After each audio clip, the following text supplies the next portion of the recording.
Lista 5, exercício 11. Um possível problema com a técnica de ressonância magnética, problema 10, surge quando se liga ou desliga o aparelho muito rapidamente. Os fluidos corporais são condutores e uma variação do campo magnético poderia fazer fluir uma corrente elétrica através do paciente.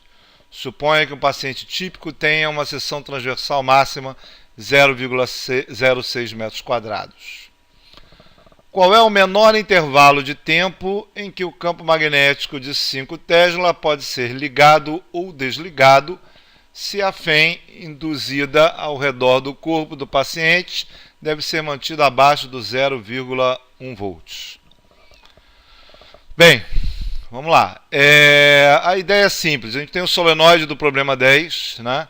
Com as características colocadas aqui. Ele gera um campo magnético de 5 Tesla. E eu quero desligar esse campo magnético, levar ele a zero e, consequentemente, não afetar o paciente. E tem que gerar no máximo 0,1 volts em cima do paciente para ele não ter problemas com isso. E a área pelo qual você vai ter o efeito Faraday, que vai gerar essa fém, é 0,06 metros quadrados. Tá? É no máximo 0,10 volts. E 5 Tesla é o campo magnético. Como é que a gente faz isso? Basicamente, o que a gente tem é um solenoide que está passando uma corrente e um campo magnético gerado por essa corrente. O que a gente faz é simplesmente calcular a fém induzida, onde o fluxo, que é o campo magnético vezes a área, porque esse campo magnético é homogêneo aqui dentro, vai me dar o campo vezes a área, a taxa de variação no tempo é a taxa de variação do campo pelo tempo vezes a área.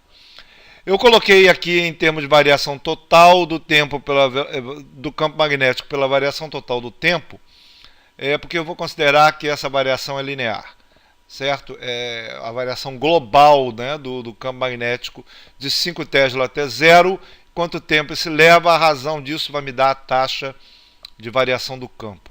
Taxa de variação do campo vezes a área me dá a taxa do fluxo do campo, consequentemente a fém induzida. Bem, a minha variação de tempo, então, vai ter essa expressão. O sinal é um sinal ligado ao efeito Faraday, isso é, o sinal me diz se minha corrente, por efeito Faraday, vai ser no mesmo sentido que a corrente externa, ou no sentido contrário, gerando campos magnéticos induzidos a favor ou contra o campo externo.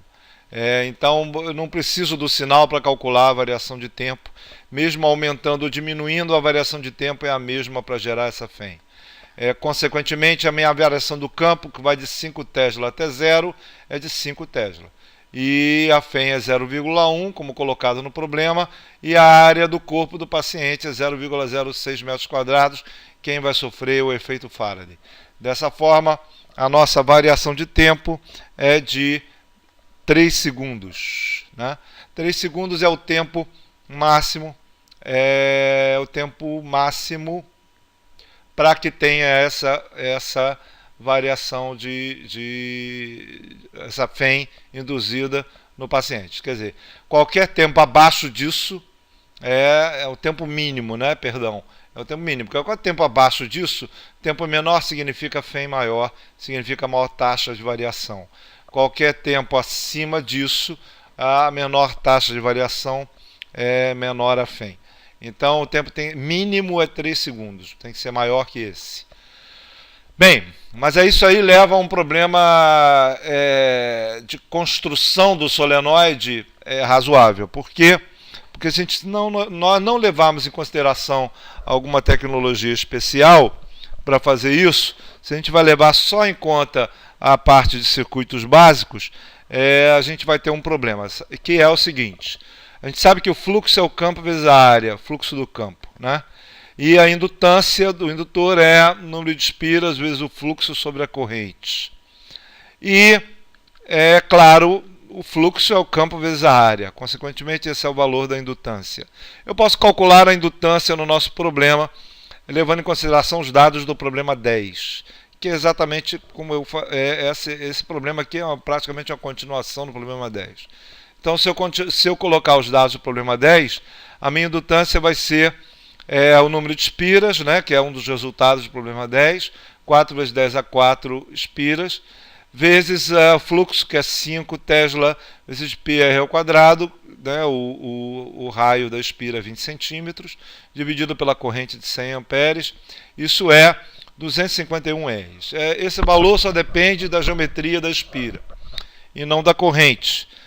Leva em consideração o seguinte: apesar de eu usar a corrente aqui para calcular, se eu variar a corrente, consequentemente eu vario o valor do campo ao mesmo tempo, e essa razão independe da corrente, certo? Só depende da geometria do problema. Então 251 R é a indutância do indutor, independente se está passando corrente ou não. Bom, onde eu vou usar esse valor? Levando em consideração que para eu baixar o campo magnético de 5 Tesla para 0 ou aumentar ele de 0 para 5 Tesla, eu tenho que estar associando a ele uma resistência. Então, por exemplo, vamos supor que a gente abaixe o campo magnético de 5 Tesla para 0. Se a gente fizer isso, para a gente fazer isso, a gente tem que ligar a nossa solenoide a uma resistência. Aí, qual é o valor da resistência para eu baixar em 5 Tesla? Bem, em primeiro lugar, a gente vai no conceito do tempo característico de aumento e diminuição da corrente do nosso solenoide. E a ideia é que o tempo característico é o tempo pelo qual o solenoide cai 63% do valor máximo, cai a 37% do valor, e assim por diante, 2 tau L, 37% do que restou. Em 10 tau L, a nossa corrente já está 99,99% de queda, isso é 0,01% do valor original. Então eu posso dizer que em 10 tau L é o tempo pelo qual o nosso campo magnético foi praticamente a zero. E eu vou pegar o nosso 10 tau L e dizer, nosso 10 tau L é em 3 segundos. Por quê? Porque eu quero que o campo caia em 3 segundos, que é exatamente o dado do problema anterior. Bom, mas quem é o tau L? É L sobre R, né? Então 10L sobre R é igual a 3 segundos. Consequentemente, a minha resistência para eu fazer isso é 837 ohms. Bom, qual é a interpretação dessa resultado? É que se eu associar ao nosso solenoide uma resistência de 837 ohms, eu vou fazer a queda no nosso campo magnético de 5 para 0 em 3 segundos. Certo? Essa é a ideia. Bem, mas aí tem uma consequência razoável, que é o seguinte: qual é a potência média de queda nesses 3 segundos? Né?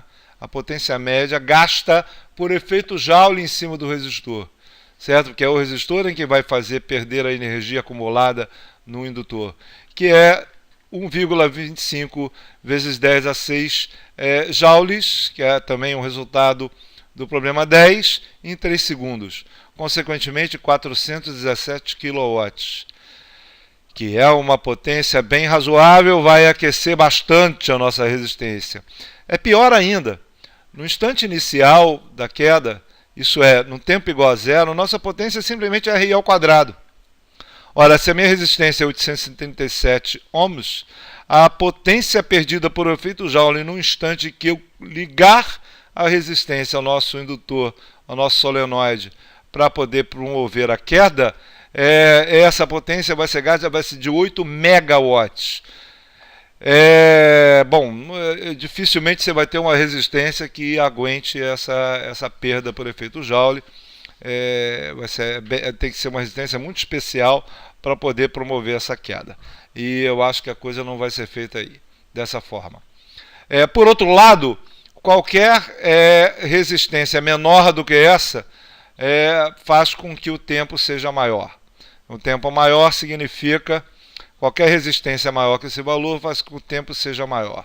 O tempo maior significa tempo maior, menor taxa, menor FEM. Certo? Então, qualquer resistência menor do que essa vai satisfazer o nosso problema. Então, eu vou baixar bastante essa resistência. Suponha que a minha resistência seja 0,01 ohms. Maravilha, 0,01 ohms, a potência inicial, que é RI ao quadrado, né?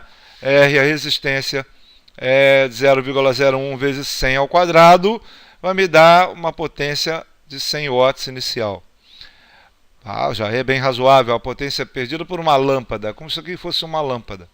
Beleza, mas o nosso tal L, que é L sobre R, que é o tempo pelo qual a corrente cai a 37% do valor dela, vai ser a indutância de 251 R, que só depende da geometria do solenoide, dividido pela resistência 0,01, significa 2,51 vezes 10 a 4 segundos, isso é 7 horas. Então, para ter uma potência razoável de perda, para que eu coloque uma resistência padrão, como uma lâmpada, por exemplo, eu vou ter que levar 7 horas para poder descarregar o nosso solenoide, o que torna o nosso aparelho inviável.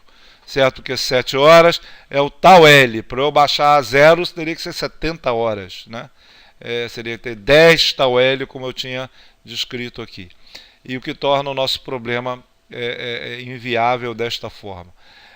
Aqui, a engenharia da construção da ressonância magnética do solenoide tem que ser muito bem pensada para poder não ter esses problemas. Não ter nem o problema de ter fens acima de 0,1 volts ou levar muito tempo para poder diminuir ou aumentar o nosso campo para poder tornar o aparelho viável. E aí, claro, vai ter que envolver outros tipos de tecnologia para isso. É isso.